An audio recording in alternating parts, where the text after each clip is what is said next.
வணக்கம் நண்பர்களே. இந்த 2026 வருடத்தில் எந்த ராசிக்கு எந்த மாதங்களில் திருமண பாக்கியம் கைகூடும் அப்படிங்கிறத நம்ம பார்க்கலாங்க. திருமண முயற்சி எடுத்து திருமணமே நடக்காமல் பல பேர் இருக்காங்க. அவங்க ரொம்ப வருத்தத்துக்கும் உள்ளாகி இருக்காங்க. அது பொண்ணாக இருந்தாலும் ஆணாக இருந்தாலும் அவங்களோட தாய் தகப்பனாக இருந்தாலும் அப்படி தான். ஏன்னா திருமண பருவம் வந்தும் திருமணம் நடக்கலைன்னா மிகவும் கஷ்டப்பட்டுக்கிட்டு தான் இருப்பாங்க. நிறைய பேர் நிறைய ஜாதகங்கள் பார்த்துருப்பாங்க, பொருத்தம் பார்த்துருப்பாங்க. எந்த ஜாதகமுமே செட் ஆகியிருக்காது. காரணம் என்னென்னா அந்த கல்யாண யோகம் வந்திருந்திருக்காது. அதனால அந்த மாதிரி ஆயிருக்கு.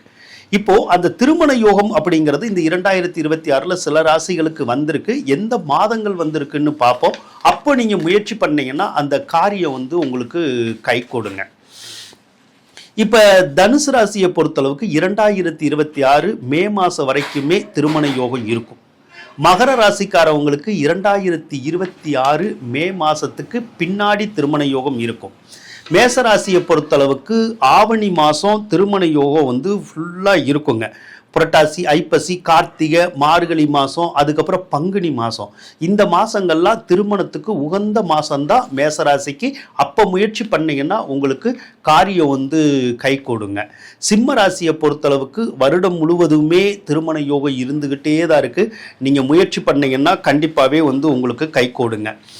ரிஷப ராசிக்கு, துலா ராசிக்கு ஆணி மாதம் இருக்கு இல்லையா 2026, அப்போ தான் அந்த திருமண பாக்கியம் கை கூடும். கன்னி ராசிக்கு வருஷம் முழுவதுமே அந்த திருமண பாக்கியம் உங்களுக்கு இருந்துக்கிட்டே தான் இருக்குங்க. விருச்சிகத்துக்கு சித்திரை மாதம் திருமண யோகம் இருக்கும். கும்பராசிக்கு மாசி மாதமும் ஆவணி மாதமும் அந்த திருமண பாக்கியம் இருக்கும்.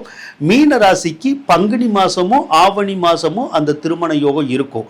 இது வரைக்கும் திருமணம் நடக்காதவங்க நான் சொன்ன மாதத்தில் நீங்கள் முயற்சி பண்ணீங்கன்னா கண்டிப்பாக பலன் கிடைக்குங்க. ஒன்று அந்த மாதத்தில் திருமணம் ஆயிரும் சிலருக்கு, இல்லைன்னா திருமணம் உறுதிப்படுத்தப்படும் அல்லது நிச்சயப்படுத்தப்படும் அப்படிங்கிற மாதிரி இருக்குது. முயற்சி பண்ணுங்க நண்பர்களே. வாழ்த்துக்கள்.